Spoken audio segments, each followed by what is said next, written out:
보시는 곳은 헤지펀드와 SM 매니저의 롱숏 포지션을 보실 수가 있습니다. 얼핏 보게 되면 SM 매니저가 롱 포지션을 잡고 있고 헤지펀드는 숏으로 이렇게 보여지죠. 물론 맞긴 한데 뒷부분에서 추가 설명을 좀 드리도록 하겠습니다.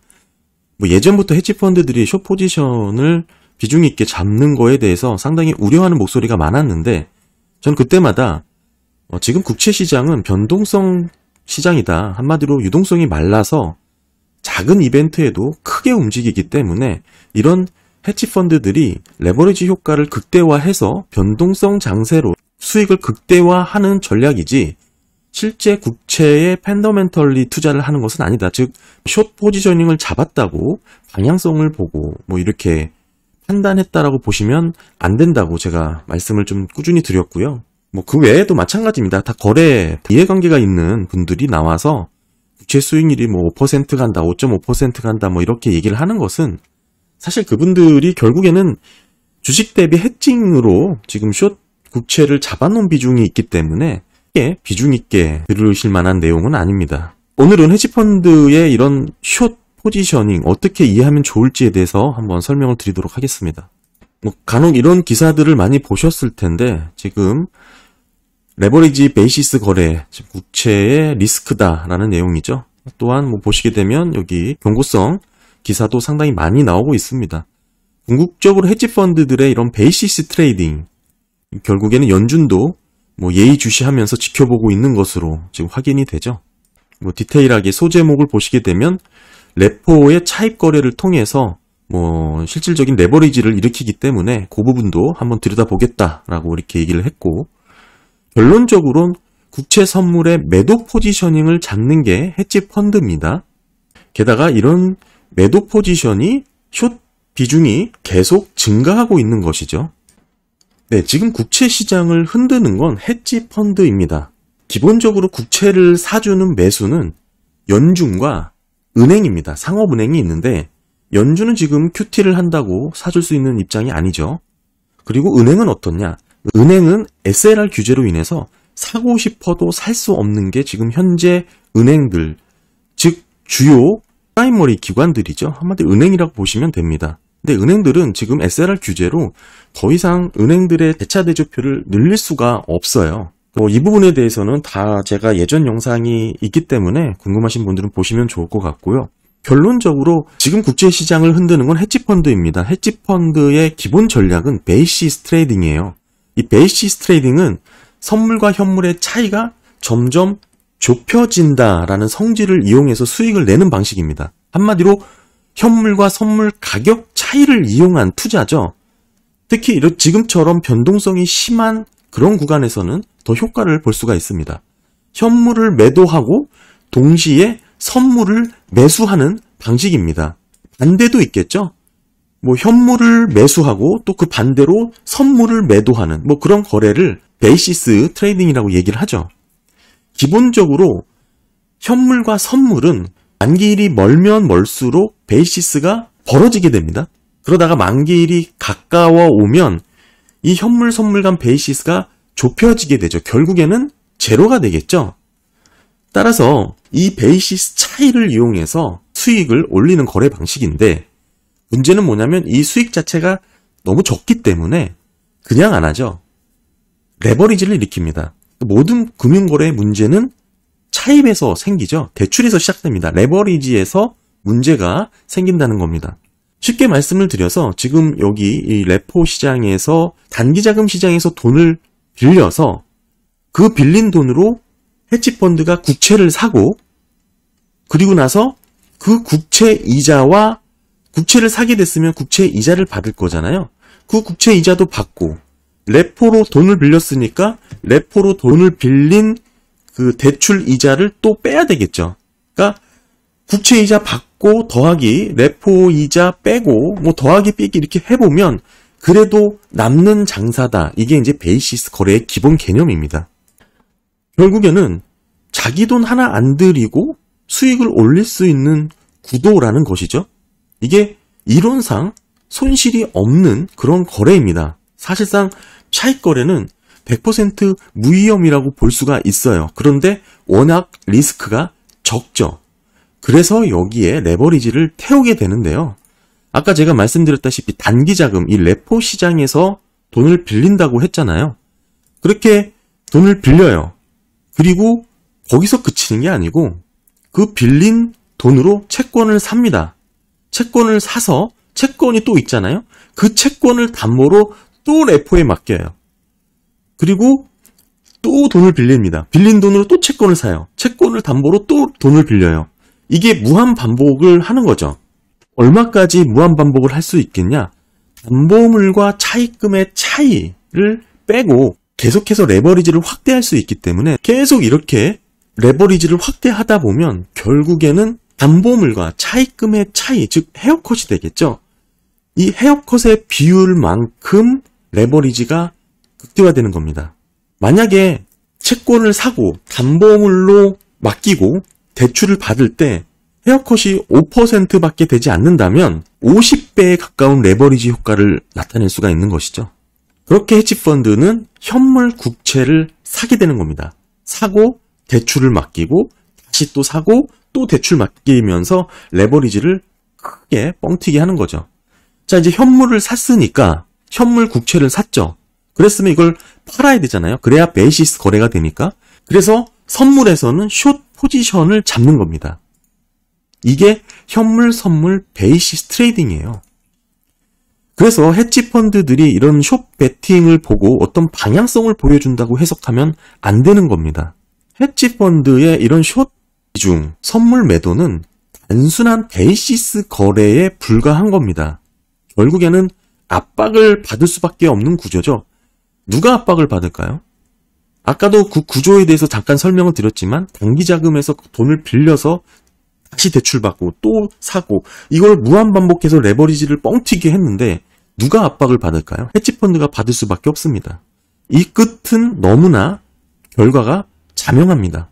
따라서 헤지펀드들이 숏베팅이 늘어났다는 건 그만큼 반대로 현물 국채 매입을 했다는 뜻입니다. 하지만 이 부분을 현물 국채 매입의 긍정적인 효과로 볼 수 있냐? 그거는 좀 저는 생각이 다르고요. 기본적으로 에셋 매니저와 은행에서 국채를 매수하는 그런 목적과 달리 언제든 무너질 수 있는 그 불안정성에 기반을 한 것이고 궁극적으로 길어봤자 3개월짜리잖아요. 현물 국채를 매입을 했다라는 게 결국에는 선물로 매도를 한 것이기 때문에 그렇게 장기적으로 봤을 때 국채 매입에 긍정적인 효과를 준다라고 보기는 어렵습니다. 물론 이 과정에서 지금은 낮은 증거금이기 때문에 이런 수익이 극대화되고 있지만 최근에 이런 증거금조차도 좀 손을 보겠다는 얘기가 많이 나오고 있습니다. 어느 정도 전체적인 수익 측면에서 좀 떨어지는 결과를 가져오겠죠. 하지만 별 효과 없을 것이라는 게 대부분의 중론입니다. 그만큼 이 베이시스 거래를 통해서 레버리지를 확대해서 선물과 선물 간의 차이를 이용한 거래가 당분간은 지속될 것이다. 언제까지? 단기금융 거래에 발작이 생기기 전까지. 우리가 과거에 한번 경험이 있었죠. 그때도 한번 보여드렸던 2019년 9월에 있었던 레포 시장의 발작. 상당히 단기금리가 치솟았던 그럽니다. 단기금리라기보다는 단기시장 거래금리죠. 그러면서 연준이 깜짝 놀라서 결국에는 긴축을 종료해야 됐던 원인으로 꼽히기도 합니다. 보시면 파란색이 헤지펀드의 숏 비중이고요. 뒤에 연두색이 롱 포지션입니다. 보시면 역시 숏 비중이 상당히 높은 거 확인할 수가 있죠. 보시면 헤지펀드의 숏 비중 압도적인 걸 확인할 수가 있습니다. 문제는 지금의 국채 수익률에 대한 시장의 인식입니다. 슬슬 불안한 소리가 나오고 있습니다. 연준이 생각하는 건 기준금리가 연내 한 번 정도 더 높아질 수 있다. 이고 내년에 뭐 한 50bp 정도는 내릴 수 있다. 이게 연준의 생각인데 이후에 10년물 국채 수익률이 치솟았죠. 연준의 생각은 10년물 국채 수익률이 치솟기 전의 생각이고요. 지금 그 이후로 10년 시장금리가 치솟았습니다. 폭등한 국채 시장금리로 인해서 이미 연준은 1회 인상 효과를 가져왔다라고 분석하는 보도들이 상당히 많고요. 그 뜻은 앞으로 더 이상 QT를 진행하기 어려울 수 있다라는 예측도 함께 나오고 있습니다. 꾸준히 말씀드리지만 연준은 정책금리, 기준금리를 통해서 진짜 컨트롤하고 싶어 하는 것은 10년물 국채금리, 시장금리를 컨트롤하고 싶어 합니다. 그러니까 짧은 그런 단기금리를 갖고 장기금리를 컨트롤하려고 하니 정확하게 움직이지 않겠죠. 그런 와중에 여러 가지 사고가 생기는 게 경기 침체고 경기 둔화고 뭐 이런 게 되는 겁니다. 어찌됐든 지금처럼 계속해서 치솟게 되는 시장금리라면 연준도 안일하게 놔둘 수 있는 상태는 아니고요. 어떠한 조치를 취할 수밖에 없습니다. 예전에도 말씀드렸지만 금리 인하를 보고 국채 투자를 해도 된다고 생각하시는 분들이 있지만 제가 이 얘기는 초반 영상에 상당히 많이 올려드렸습니다. 제가 핵심만 정리해서 말씀을 드리면 금리 인하는 사실상 마지막 단계에서 연준이 할 수 있는 카드입니다. 금리 인하 전에 QT의 종료가 먼저 일어날 것이고 QT의 종료 전에 QT의 양을 줄이는 그런 정책이 먼저 나올 겁니다. 그리고 저는 더 나아가서 SLR 규제 완화를 더 먼저 풀어줄 가능성을 높게 보고 있습니다. SLR 규제는 미국 연준만 미국 대형은행들에게 특별히 과도하게 규제한 정책입니다.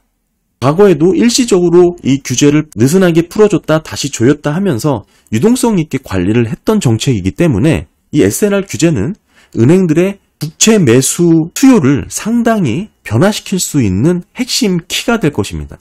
이렇게 SLR 규제 완화가 먼저 된다면 은행들은 국채 매수 여력이 생겨나게 되죠. 이런 수순을 통해서 마지막 단계가 금리 인하라는 것이고 결국에는 금리 인하 전에 연준이 할 수 있는 카드가 너무 많이 있다. 지금 물가가 잡히지 않는 상황에서 기준금리를 당장 낮추기는 어렵겠죠. 뭐 그렇다고 고물가 시대로 이어진다 이런 뜻은 아닙니다.